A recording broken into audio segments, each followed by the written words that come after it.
Are you bringing out and weaving together the brilliance in the people you lead?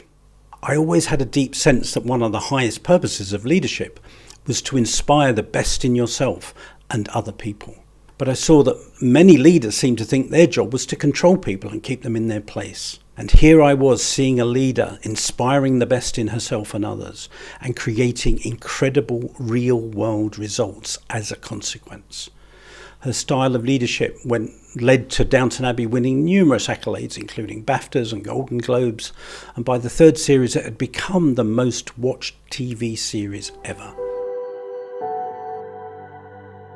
Another powerful pivotal moment that expanded my thinking around the power of good leadership came in 2013 in February, amongst the Art Nouveau splendour of the Criterion restaurant in Piccadilly, London. I had to pinch myself. There I was sitting in a canvas chair that said executive producer on the back, watching a scene being prepared for filming for series 4 of Downton Abbey. I was there at the invitation of Liz Trubridge, one of the 3 producers, alongside Julian Fellows and Gareth Neame. Previously coached Liz, and we were now friends. I was trying to look cool, but I was feeling so excited. I was like a kid in a candy store, and I had never been on a film set before. And there I was in awe, marvelling at all the things that were going on around me. Liz had put me in front of a huge monitor, and I could see the scene being set up. After what seemed like ages, the director called for a take, and I suddenly became aware that there were people all around me and behind me, all staring intently at the monitor, just as I was. And as they talked to each other, it dawned on me that although we were all looking at the same scene on the monitor, we were all noticing different things. The lighting director was looking at lighting.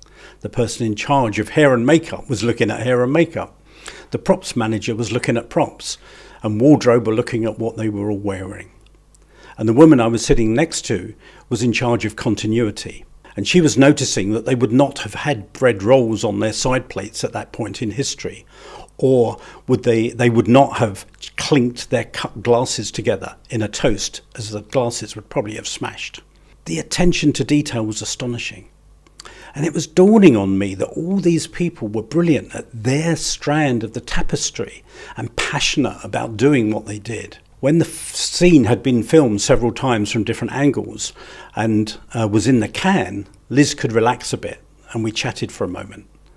I shared with her what I'd noticed, and I asked her, "So are you the only one who sees how it all needs to come together?" And she replied and said, "Yeah, I am." And it was one of those pivotal moments when I saw a new and expanded way of looking at leadership. Leader as producer and conductor of the best work of others, having a clear vision of the end result and then drawing out and weaving together the best in everyone in order to achieve that vision. I loved that way of looking at leadership. Liz had a very simple and very clearly defined job to do, to produce and deliver 6 episodes and a Christmas special for ITV for that series, and that would reach a global audience.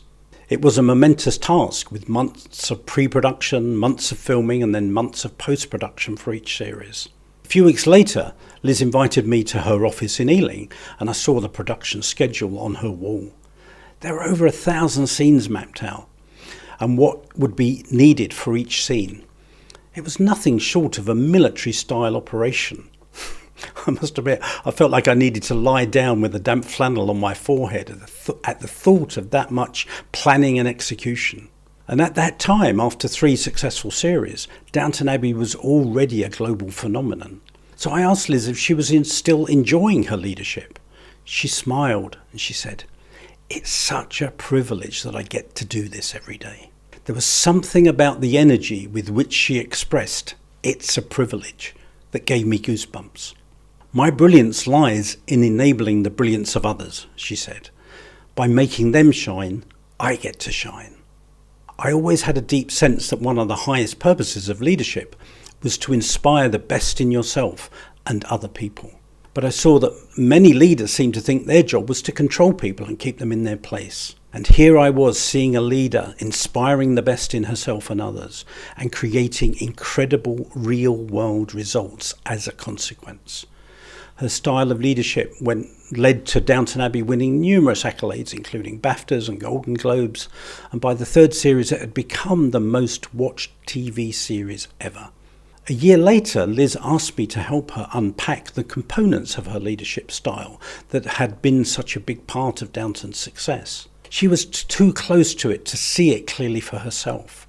So we had a number of conversations, and after quite a few conversations we identified 6 pillars that underpinned her leadership. And here are those 6 pillars that underpinned her leadership.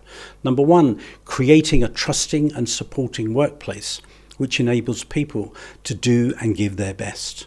Pillar number 2, operate from a sense of trust and inner knowing. Pillar 3, believe there is a divine spark in everyone. Pillar 4, work with vulnerability. Pillar 5, create a collective consciousness and be a passionate collaborator. Pillar 6, get excited about not knowing and allow magic and miracles to emerge. When we'd established these 6 pillars, I asked Liz what she wanted to call this program that we'd developed together. And after just a few seconds of thought, she responded, leading with love. How to draw the best out of yourself and others. 6 universal lessons on inspiration and leadership. So if leadership is not about inspiring the best in yourself and others, what is it about?